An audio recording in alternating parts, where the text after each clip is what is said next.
So a really vicious looking snake, and a way you can tell poisonous snakes from non-poisonous is that the head of poisonous snakes is much larger than the rest of the body, whereas non-poisonous snake, the size of the head is very similar to that of the neck. So obviously this is a very poisonous snake. And then back here in the United States and in Mexico, the rattlesnake is another poisonous snake. Again, you see the very enlarged head, which is because the poison glands are located here, and this is where the phospholipase A2 is produced. The venom is removed by the milking process, and a significant portion of the venom is the phospholipase A2. Again, poisonous spiders, and also the bee and wasp venom that are injected in a bite are high proportion of phospholipase A2. And the reason the phospholipase A2 is so important is because phospholipase, as the name sounds like, is the enzyme that breaks down phospholipids. The most common one is commonly called lecithin. It's the molecule that, if you look on the back of your Hershey bar wrapper, you'll see commonly lecithin is one of the ingredients of the Hershey chocolate bar. But it's more important to you, it's a significant portion of your cell membrane. So for all the cells in your body are composed of phospholipids. And lipid means fat, and phospho means phosphorus. And so phospholipids have phosphorus. Here you see the phosphorus end of the molecule. So the molecule is presented two ways, as kind of a three-dimensional picture, and then on the left as the chemical constituent. And the phospholipid has a water-soluble end, and it also has a fat-soluble end. And another way of terming fat-soluble is hydrophobic, and water-loving or philic. Hydrophilic means hydro is the word for water, philic, love. It's a water-loving end of the molecule. And phospholipase has the ability to break down this particular structure. So again, it has the features of choline, it has phosphate, it has a glycerol, which is a component of other types of fats called triglyceride, and it has fatty acids attached to it. So that's the complete structure of phospholipids. And phospholipids, which are also termed lecithins, are broken down by phospholipase, so that, and specifically by phospholipase A2, and the reason it's referred to as 2 is because it breaks down the fatty acids in the second position of the phospholipids, like lecithin. So this is the number 1 position, this is the 2 position. So phospholipase A2, or PLA2, removes the fatty acid from this portion of the molecule. And the other thing that is so important is lecithin also has a weak detergent activity. And when I speak of detergent, I'm talking about the same abilities that your laundry detergent has. Your laundry detergent is able to remove dirt and stains from your clothes because it has a water-soluble end and a fat-soluble end, and that's what makes it a detergent. So lecithin itself is a weak detergent, but when the fatty acid is removed, you have what is called a lysolecithin, meaning one of the molecules has been deleted, the lyso, meaning it's been removed from lecithin, and it becomes extremely strong detergent. The same molecule is probably one of the main molecules that cause pain. So that's why if you're bitten by one of these poisonous snakes or spiders or bees, your immediate reaction is extreme pain because the lysolecithin is being produced from the lecithin.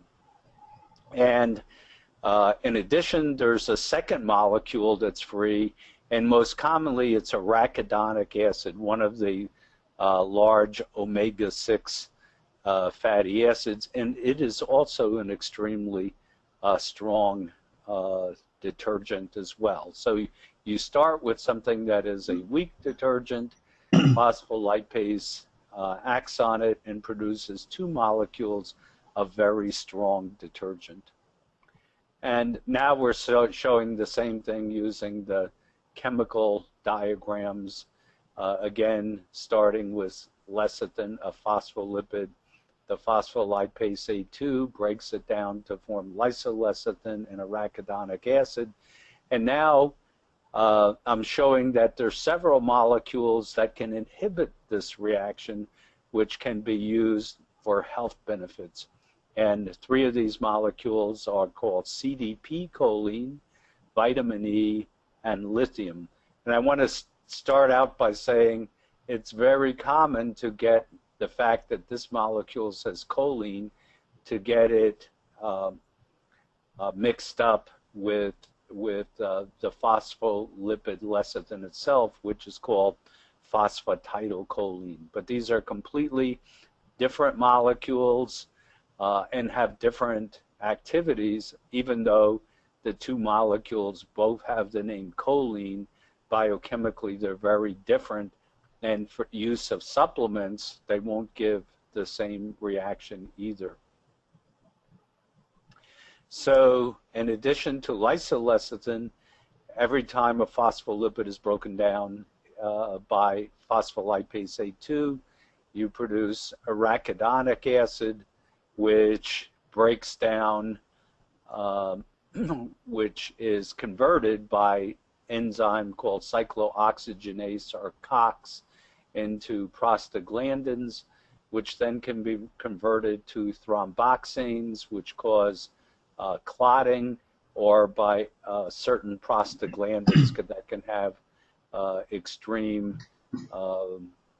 inflammatory activity, and it can also be converted by a lipoxygenase to leukotrienes that regulate the white blood cells, and these in turn can be also converted to epoxides by cytochrome P450. So the reason for my interest in this molecule is due to the fact that these molecules have profound clinical effect. So I want to start off with talking about the effects of schizophrenia, and this shows a brain scan of a normal person, and this show on the right is the brain scan of a patient with schizophrenia. And if you look at the patient on the left, there's these black areas, which are areas that only contain fluid. So they're like areas where there's no brain cells. There's mainly just cerebrospinal fluid circulating through here. And you see this area is relatively small, but if you look at the patients with schizophrenia, the values are the size of these areas, which are called ventricles, are very enlarged. And here's another example right here of a very enlarged area. And so this is characteristic of schizophrenia, and the longer the patient has the illness, the more abnormal the brain scan becomes. So studies of patients with chronic schizophrenia, meaning they have it for long periods of time, have seen that the ventricles, those black areas I showed you, are very enlarged, and there's also certain of the areas of the brain, not just the spaces, that are also changed. So certain areas get large, and certain areas like the amygdala, which is associated with emotions and anger and things like that, the parahippocampal gyrus and the temporal lobes, which are associated with hearing, become much smaller, and these changes are seen even in patients who have schizophrenia for the first time. And it's estimated that these changes continue to progress for at least 20 years. So the people don't know for longer periods of time, because the studies haven't lasted that long, but people who have followed this for long periods of time see a progressive change. So schizophrenia is really a profound brain disease in which the certain areas of the brain are just becoming less and less active and losing brain tissue. And what is so exciting is that a particular molecule, the phospholipase A2, is associated with these changes. So the phospholipase A2 is elevated in those areas of the brain that are being radically affected. So here the phospholipase A2 in plasma, these are control individuals, and here are patients with first onset of schizophrenia. The phospholipase A2 is much higher. This is the probability of it being significant, so it has 2 stars, meaning very significant, and values even in patients who keep having episodes of schizophrenia, the phospholipase A2 is elevated as well. So elevated phospholipase A2, snakes, spiders, and bee venom. But very interesting is that Candida, a common yeast organism that is associated with a number of diseases, is also secretes high amounts of phospholipase A2. The serum of patients with schizophrenia have high values, and this is kind of interesting because in early studies they found that researchers found that the body fluids of patients with schizophrenia were toxic to different animals, and so there was always a search to try to find what the toxin present in the serum was. And in addition, phospholipase is present in highest concentration in the body in the pancreas. And this is the cause of tissue damage in acute pancreatitis. And what's very interesting is those individuals who have a severe inflammation, and in medical circles the word itis is attached to a word to indicate a disease or inflammation of, so pancreatitis is an inflammation or disease of the pancreas. And it's also interesting that sometimes virus infection can cause elevation of phospholipase A2,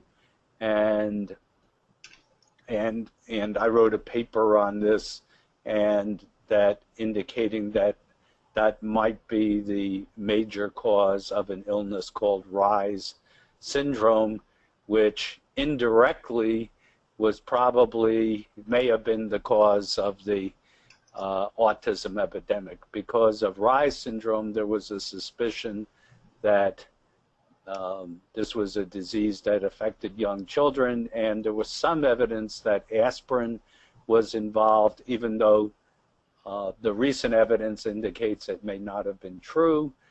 But as a result of the fear about aspirin causing Reye's syndrome, acetaminophen was used to replace baby aspirin, and it was right at this time that the autism epidemic began.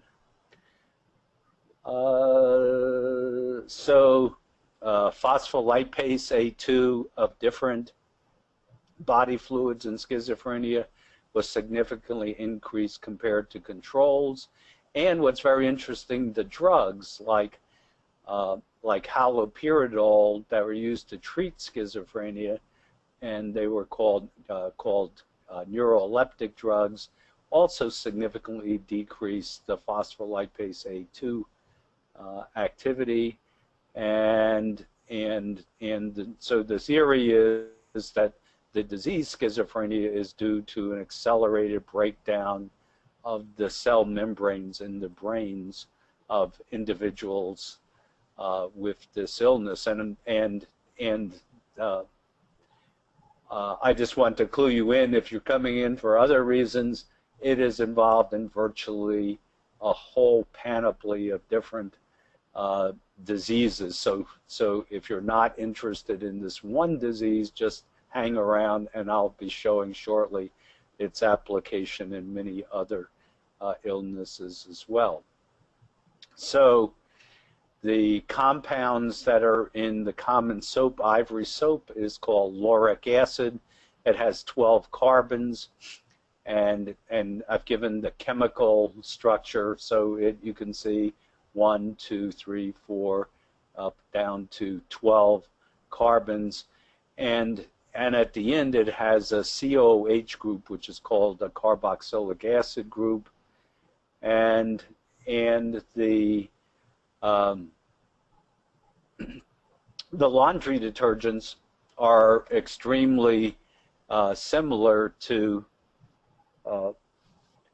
ivory soap, but the reason why laundry soaps are better than bath soap is the fact that they put a sulfur group at the end of 12 carbons, and the main substance in the laundry detergents is lauryl sulfonic acid, and it's present in Tide, Cheer, and many of all the other detergents. So detergents can be, it's like a bowl in the china shop as far as the proteins in your body. So the proteins in your body have to have a particular structure, a three-dimensional structure. And I've given an example here. And so even though there's just one string of amino acids in a protein, the protein has a particular three-dimensional structure, and that structure is necessary for the protein to act. If that protein is acted on by detergents, detergents cause the protein to unwind, and the unwound protein no longer has the biological 3D structure that allows it to do its particular activity. Many proteins have a single function, some proteins have multiple functions, but in any case, all proteins have to have a particular 3D unique structure that is disrupted by compounds that are detergents. And so in the biochemistry labs, regular detergents like those found in Tide or Cheer are used to break down the three-dimensional structure. In the body, it is the biological detergents, the lysolecithin from PLA2 or the arachidonic acid that are powerful detergents that break down the structure. And so previously I was very interested in this and how lysolecithins and fatty acids are involved in Reye syndrome and the sudden infant death syndrome, the crib death, the acute pancreatitis, and also when people go into diabetic ketoacidosis. And so I was very interested in this. The only problem was the testing of phospholipase A2 was not easy. So it made it kind of impractical. It was like a complicated research test, but it was too slow to use in the clinical lab. But I continued to have the interest in thinking, well, someday I'm going to get back to this particular topic. So pancreatitis, the inflammation of the pancreas, can sometimes cause extreme psychotic behavior, very similar to that of schizophrenia. And this is an article in the Archives of Internal Medicine showing individuals with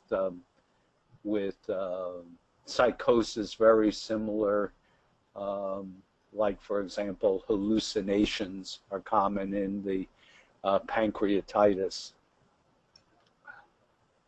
And what's very exciting is that there's a simple nutritional supplement that can reverse these effects on individuals who have high phospholipase A2. So they include the, so CDP choline has a phosphate molecule that it can add to diacylglycerol to regenerate lecithins, and in addition, it inhibits phospholipase A2. So it lowers the concentrations of free fatty acids in a dose and time-dependent manner, and it's been used. One of its most promising areas is the treatment of ischemic injuries, like we're talking about stroke, or head injuries. Somebody's in a car accident, or a football player who's getting too many head injuries from being tackled too many times, and so it helps to restore the concentration of lecithin after these injuries, and it also blocks the phospholipase A2. So in addition to the phospholipase A2 being produced in snake venoms, insect venoms, and in candida, the body has the ability, I mentioned pancreas, but in the event of a head injury or some other kinds of trauma, it causes the body to overproduce phospholipase A2 in an attempt to repair the damage, but sometimes the damage is so severe that the increase in phospholipase A2 makes the whole situation much worse. So instead of causing repair, it causes further damage. So by decreasing phospholipase A2 with using CDP choline, it can decrease phospholipase A2, and by doing so, it decreases arachidonic acid and the other substance, the lysolecithin. And CDP choline also protects against glutamate. Glutamate at high amounts is neurotoxic and the CDP choline helps to protect the neurons from excitotoxicity. It's been used in a number of clinical trials for stroke and is being evaluated for the treatment of Alzheimer's and Parkinson's disease. It's been found to significantly improve the verbal memory of older individuals, whether they have Alzheimer's or not, and it can also be used for treating acute neural trauma as well as neurodegenerative diseases. So it's helped, it can be used to help head trauma, stroke, brain aging, cerebral vascular pathology. So we're talking about stroke and related types of illnesses, Alzheimer's. There's been a double-blind placebo-controlled study in Alzheimer's indicating that 1,000 milligrams a day is well tolerated and improves cognitive performance, cerebral blood perfusion, and the electrical activity of the brain. So in Europe, the CDP choline is used as a pharmaceutical, but it has not been adopted as a pharmaceutical, mainly because, as many of you know, that the pharmaceutical companies want patents, and because the patent life is already over for this, pharmaceutical companies aren't interested. The CDP choline, interesting, is the most effective is in the individuals who have the gene that gives them the greatest risk factor for Alzheimer's disease, called the ApoE4 variant. If you have this, you have a much greater chance of developing Alzheimer's disease, and the CDP choline was found to be extremely effective in these individuals which commonly get Alzheimer's at an early age. So a summary of the phospholipase A2, elevated lipase and or phospholipase are found in multiple disorders in which psychosis and schizophrenia are found, and also in candidiasis. So some of the reasons why candida can be toxic is through the production of the same enzyme produced by rattlesnakes. And it's interesting that just some very recent papers show high amounts of candida in the brain of individuals with Alzheimer's and also with Lou Gehrig's disease, amyotrophic lateral sclerosis. The phospholipase high in pancreatitis, schizophrenia, and in viral infections. So in spinal injury, the same cascade that I showed you previously is also happening. So when a person has a spinal injury, the trauma causes the overproduction of phospholipase A2, and the S sometimes indicates this is a portion called soluble phospholipase A2, and this is the type of phospholipase that's measured in the test done by the Great Plains Laboratory. So phospholipase causes excess production of free fatty acids and lysolecithins, which then produce lipid peroxides, which cause the demyelination and ultimately the premature death of cells in the spinal injury. So the CDP choline probably can play an important role in spinal injury in preventing the toxic effects of phospholipase. So in addition to these effects, a lot of people are now extremely interested in phospholipase A2 in cardiac disease and atherosclerosis. So it's found that this enzyme is extremely important. And these enzymes are involved in multiple steps in atherosclerosis, and they cause the generation of inflammatory lipids, activation of inflammatory pathways, transgenic mice that overexpress PLA2 have shown an increase in foam cell formation. Foam cell formation is part of the process by which the arteries deteriorate and the cholesterol infiltrates into the lining of the arteries and begins the process called atherosclerosis. And it's been found that by inhibiting phospholipase A2, you inhibit the atherosclerosis process. Elevated phospholipase A2 plays an important role in many different types of cancer. So, for example, this is showing the colon cancer, lung cancer, pancreatic cancer, and bladder cancer. So the higher the phospholipase, the worse the prognosis.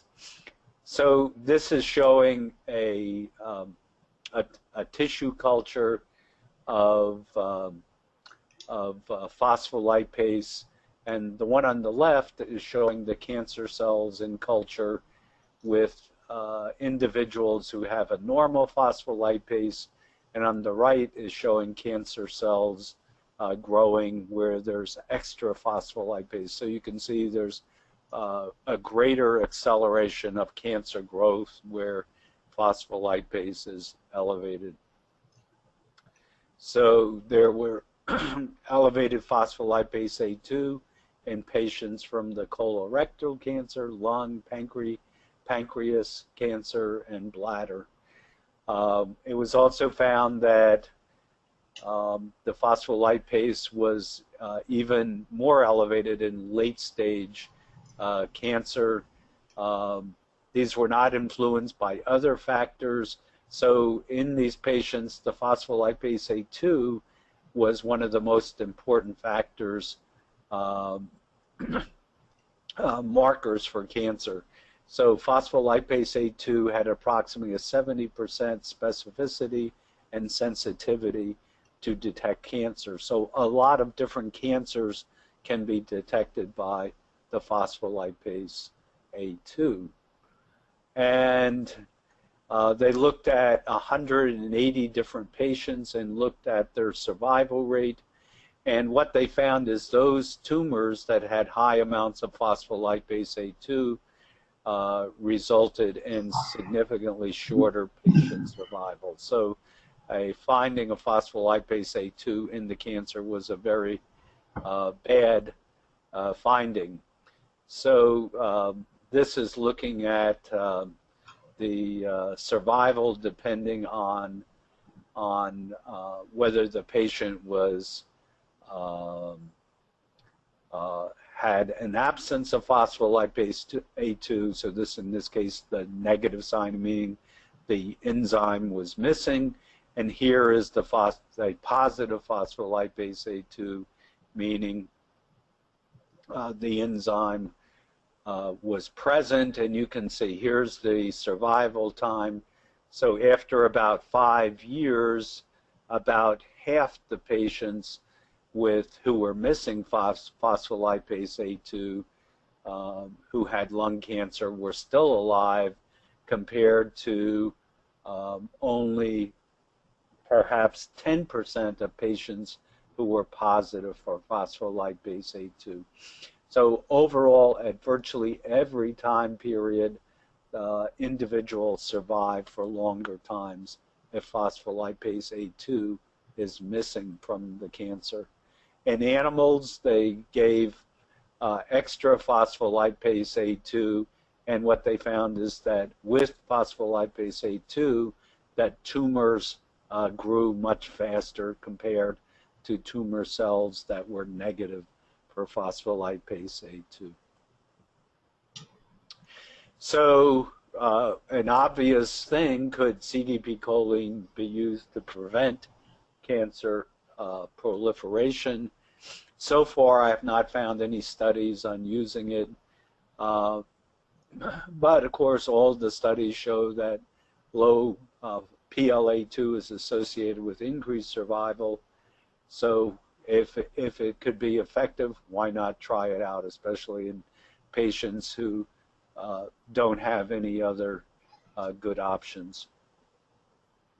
So phospholipase A2 is also a factor in Alzheimer's.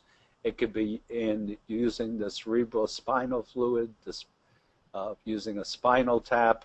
They found that individuals with Alzheimer's could be easily differentiated from healthy individuals the same age by the increased PLA2. And it's thought that the PLA2, as it's breaking down the phospholipids, it's breaking down the blood cerebrospinal fluid barrier, so that the brain is no longer protected by these protective layers that are usually there. They're being broken down by the phospholipase A2, and that a number of patients with Alzheimer's had severe impairment of this barrier. An article from the Journal of Alzheimer's Disease. Here on the left is normal people from 45 to 75, and you see they have a small percentage of abnormal phospholipase A2. But if you look at Alzheimer's patient and the younger age, 45 to 75, as well as Alzheimer's patients who are older, you see both groups have a very high incidence of abnormally elevated PLA2. So studies have been done using this inhibitor of PLA2, CDP choline. The benefits of CDP choline on the brain: it activates the biosynthesis of phospholipids in the neuronal membrane, and it also increases the brain metabolism. It increases the neurotransmitters, norepinephrine and dopamine, in the central nervous system. It's neuroprotective in the times where the brain is not getting enough oxygen. It improves learning and cognitive performance in animals. It protects a critical enzyme in the mitochondria called ATPase. It inhibits the harmful phospholipase A2, and it helps to reduce cerebral edema in various animal studies. So in healthy people, it's been shown to increase focus, concentration, and alertness. This is taking 250 milligrams a day. It's recommended that you, for best results, take it on an empty stomach, but not to take it after dinner time, because it is activating the brain. And when you want to go to bed, you don't want an overly active brain, since it may diminish the ability to sleep.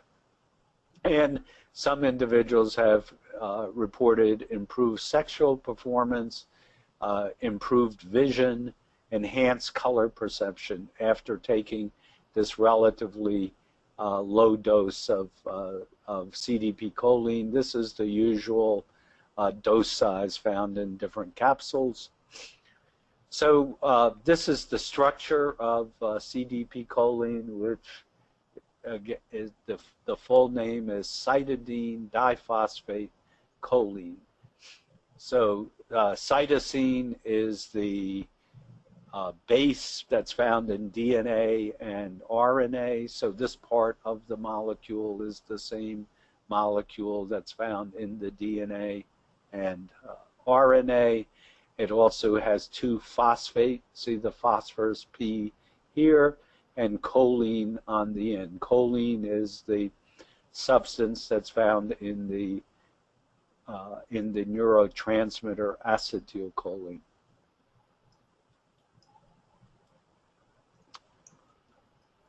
So the phospholipase A2, a lot of experimental evidence shows that it's a major factor in inflammation in the brain and spinal cord. And as I mentioned, it increases the phospholipase, cause overproduction of free fatty acids, which have the extreme detergent activity. And so the extreme detergent activity at some point leads to all the proteins in the body becoming inactivated and unwinding.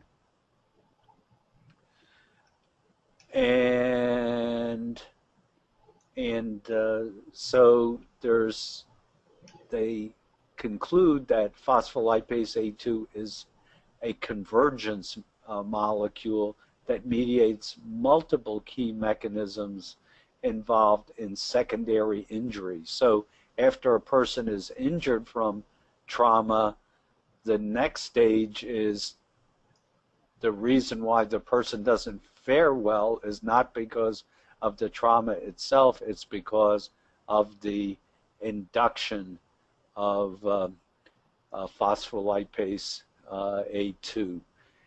If you remember those who are in the audience who are Christian, you remember the story of the crucifixion and the prophecy that says that they shall not break any bones, and that normally in crucifixion the soldiers would break the bones using a sledgehammer, a terrible sadistic thing, but that's what was done. And so what killed the individuals during the crucifixion was, for most of them, it was the breaking of the leg bones, which caused a tremendous release of the phospholipase, which then caused death, whereas Jesus was not subjected to that because he had already died. The clinical interventions in aging show that individuals who had head trauma, that CDP choline showed a marked acceleration of recovery, including the ability to walk, reaching better functional outcomes, reducing the duration of hospital stays, and improvement of memory and cognitive impairment. And it accelerates the recovery of consciousness and motor deficit, helping in rehabilitation. So this is showing the individuals treated with CDP choline.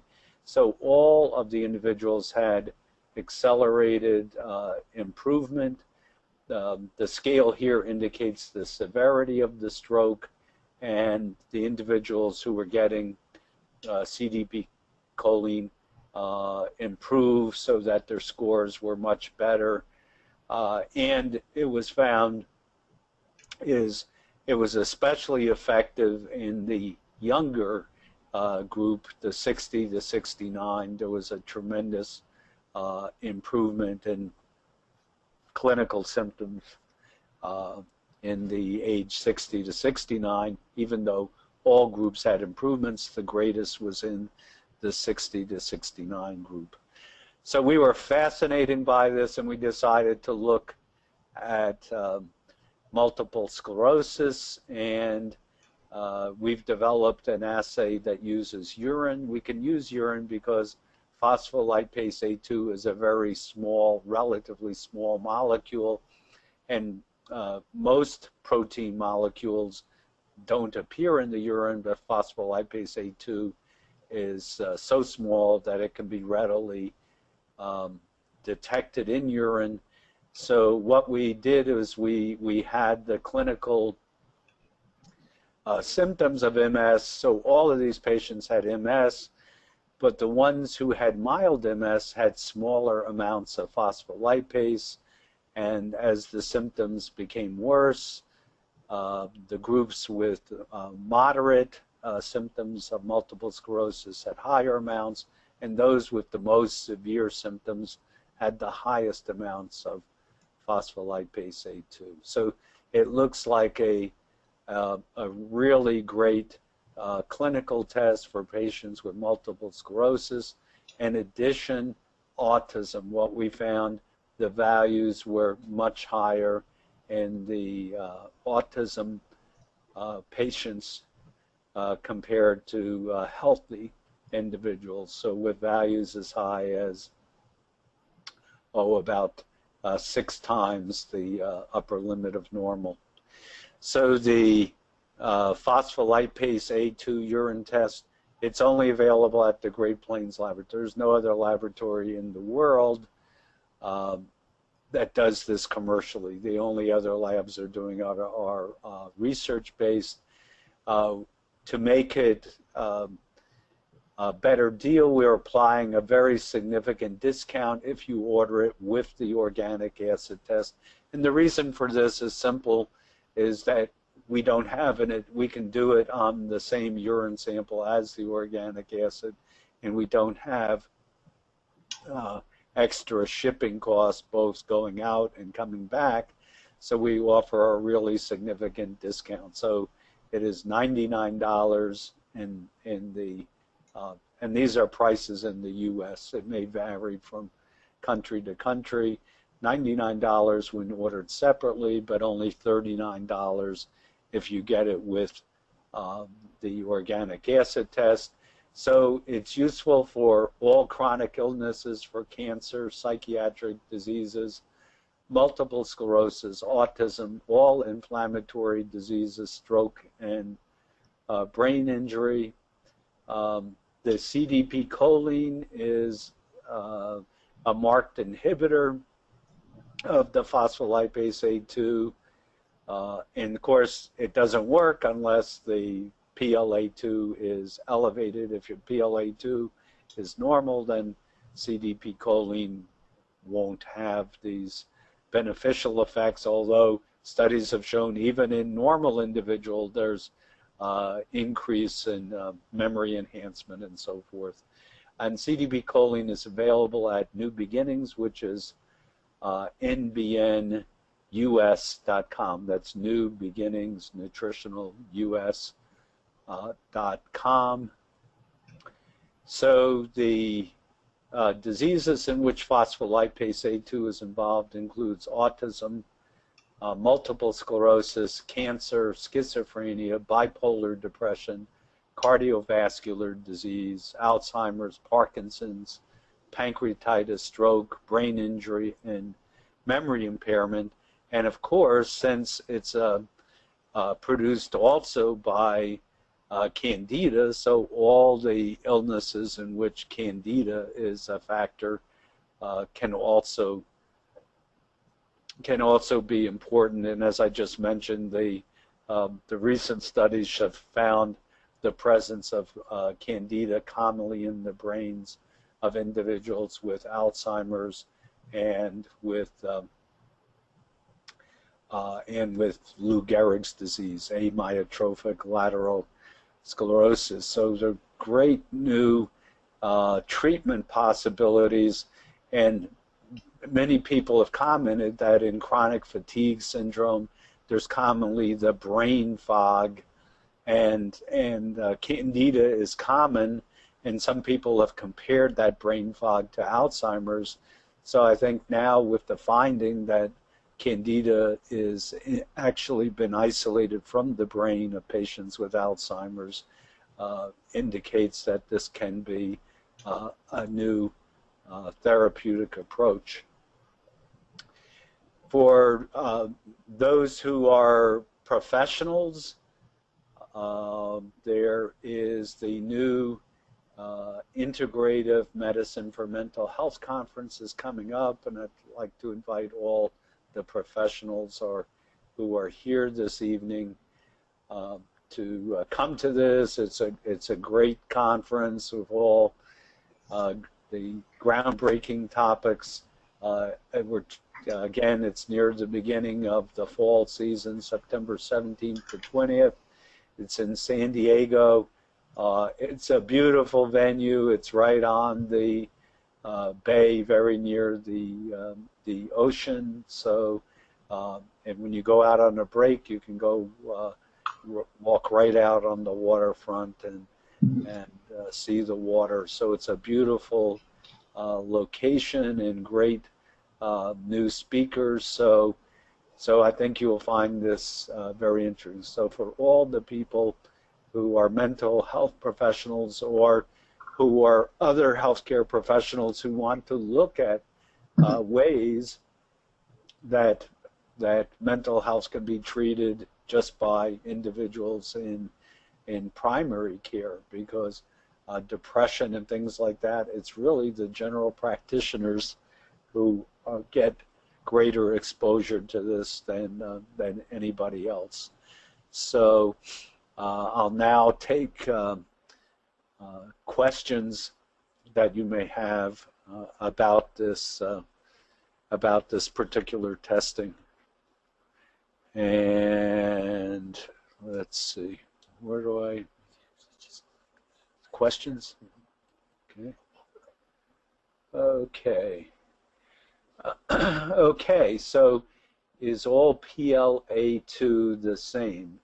Can you differentiate between PLA2 and LP PLA2? That's the question. So LP stands for lipoprotein. So the test on the Great Plains does not test for lipoprotein associated phospholipase A2. It's because that molecule is a very large molecule. So the PLA2 test done by Great Plains tests all the smaller molecular weight. So mostly the great majority of the PLA2 of different types is tested by Great Plains. The exception would be the lipoprotein associated PLA2, which is done by the conventional medical labs. Okay, however, we could also do the test on serum. If we did the test on serum, we'd be able to measure the lipoprotein associated PLA2 as well. A question is, should you use PLA2 even though the lab value is normal? It could probably benefit. I mean, it's been helpful for individuals who are completely normal. It's helped normal people have greater cognitive awareness and improved memory. And is there a correlation between, next question, is there a correlation between PLA2 versus blood and urine? I would say definitely yes. For example, people who have pancreatitis, which is due to the release of massive amounts of phospholipase A2, those individuals have very high amounts of phospholipase in their blood and urine. A question is, what about serum versus urine? To this point, no one has done that particular study, but because phospholipase A2, with the exception of the lipoprotein-associated phospholipase A2, is the only one not measured, it would be anticipated that there would be a very high correlation, because in essence what urine is just filtered blood, so which is the same as serum. So even though the test hasn't been done yet, it probably will be done near in the future. It's anticipated that the values will be virtually identical. And John Schaefer says, great information, so I really appreciate your comment. I enjoy doing this, and I hope that people get benefit. And if you like this, and you're on Facebook and things like that, be sure to tell all your friends and colleagues that These seminars are archived. It usually is between 3 to 7 days after the presentation. You can just go to the home page, click archived webinars, and you can get this, because I had complaints of people in Europe, why don't you show it at a better time so we can see it? Well, you can see it anytime, 24 hours a day, so no excuses. Do patients need to abstain from taking any form of choline prior to testing? I would say no. There's no the only thing you would, if you're taking the CDP choline, you would need to abstain from that. And on the other hand, you can use the test if you're taking CDP choline. Remember, this is a brand new, wide open area, and so we don't have a lot of answers like, if I have real high phospholipase, exactly how much CDP choline do I need to take to bring it down to a normal level? We don't have that information, and so you just have to do the test to find out. The thing is, what we're seeing is significant improvement in Alzheimer's using 1,000 milligrams. And so I think for anybody who has a serious illness, you'd probably want to be starting at 1,000 milligrams and then perhaps working it up even to higher doses. Okay. The copy of slides, I'll have to think about that. But as I mentioned, the webinar itself is widely available. So how is CDP choline different from, say, from lecithin? So remember, it is a big, huge difference. So if you have elevated phospholipase A2, it's breaking down lecithin. So if you end up giving more lecithins, there's actually going to be more lecithins breaking down and forming toxic lysolecithins and free fatty acids. So you don't want to be doing that. So the choline in eggs is mainly lecithin, so it's phospholipids. So it is completely different. The CDP choline is different because it has the cytidine diphosphate, which is present in DNA and RNA. So the CDP choline does occur in naturally occurring substances, but the lecithin or choline in eggs is based on phospholipids, so it is not going to have the same effect. It might even be detrimental when the person has the high phospholipase A2.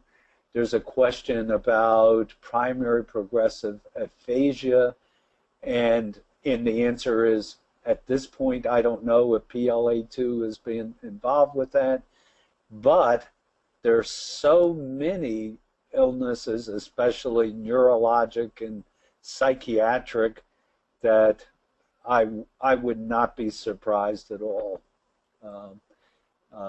if many different brain disorders are associated with the phospholipase. And I think this question I think I just answered. So CDP choline is completely different from phosphatidylcholine, which is lecithin. Lecithin's the substance in eggs and some other nutritional supplements, but it's a huge difference. Phosphatidylcholine would be providing more toxic substances if your PLA2 is high.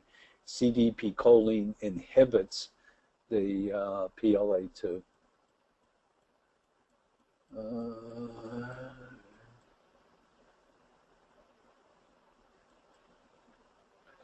Any cross-reactivity with the test done in conventional labs.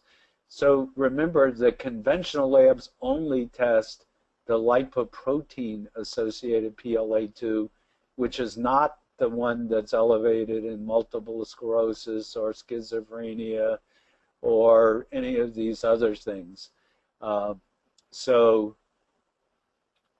If you've had this particular test, you're only testing if you've had the lipoprotein, the LP PLA2, that isn't going to give you information about all these other clinical things, and so in many ways the urine PLA2 is much more comprehensive.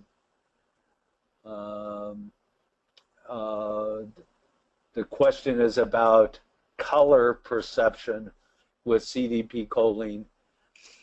This is from one of the primary references, and this was not done on a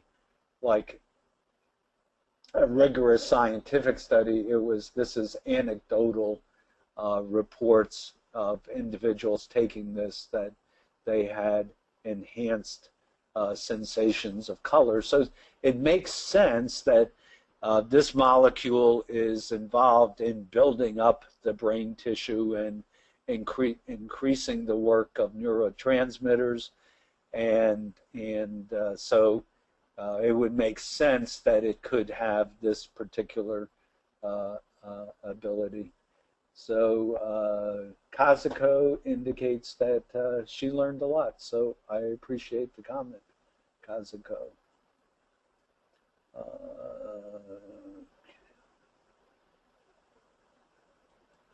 Okay, next question. The studies were showing actual tissue samples. That's correct. So these were from scientific articles showing the data. And yes, you can. The question is, you can have a normal urine PLA2. So with the idea, though, that individuals with normal values do not have as great a need as individuals with abnormal values. But as I mentioned, the CDP choline helps even individuals with no apparent pathology, just people, normal people, older people who take it and report memory enhancement.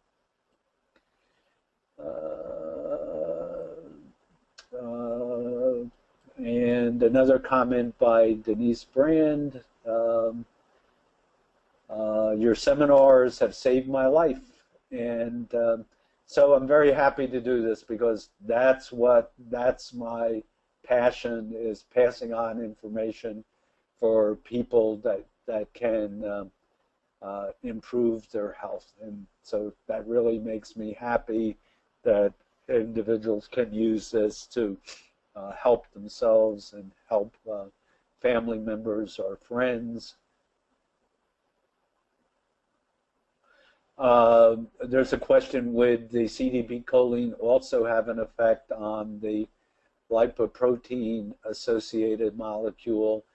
To my knowledge, the experiment has been done, but since CDP choline so far affects all types of phospholipase, I would expect that it would also have a positive effect on it would also have a positive effect on lowering the lipoprotein associated molecule as well.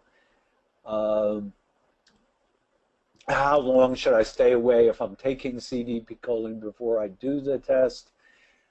This would depend.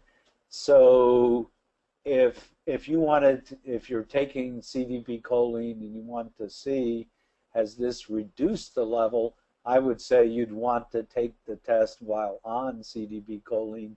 If you're a new patient, have never taken it, of course, I think in that case the best thing is to do the test right away.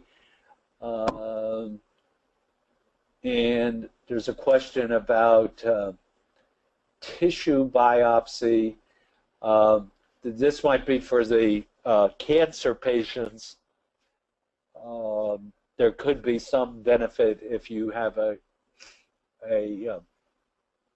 cancer to find out if the tumor is producing high amounts of phospholipase. A question, do genetics come into play? And almost surely they do. There are probably individuals who have phospholipase that is more elevated or less elevated. A question comes up about, is there a relationship between elevated PLA2 and the microbiome? Yes, because Clostridia certain species of Clostridia can produce PLA2, and this could have effects. And also the mentioned Candida, and likely there are other microorganisms, and this will come out with time. And there's a question about how to order the test. So the great thing is that it's extremely easy to do it, because all you need is a morning urine sample. You just pee in a cup. So Great Plains supplies the test kits. You pee in the cup, and we measure the phospholipase with a creatinine correction, which is so that individuals who have different fluid intakes, it will not influence the test. So that's how we do it. You can order it right from the website. You just go onto the website, select the test, and get the test, and then include your information, the payment, or at this point, since it's the test is new, there's unlikely to be insurance coverage, so very easy to get. You order it online. In the United States, we do require a physician authorization. Outside the United States, we do not. The question about bee venom therapy, how could that be beneficial? It could be that the PLA2 in small amounts might be beneficial for certain illnesses where you have diseased tissue that needs to be decreased. But I really don't know. I had the same thought myself. How can these things? I'm sure there is a connection, but that's for future researchers to figure out. So I want to thank everybody who attended, and I really enjoy your feedback. You've been a great audience, and I appreciate it. So remember to, if you're a healthcare professional of any type, the IMMH conference is a great resource for further research. So thank everybody, and good night.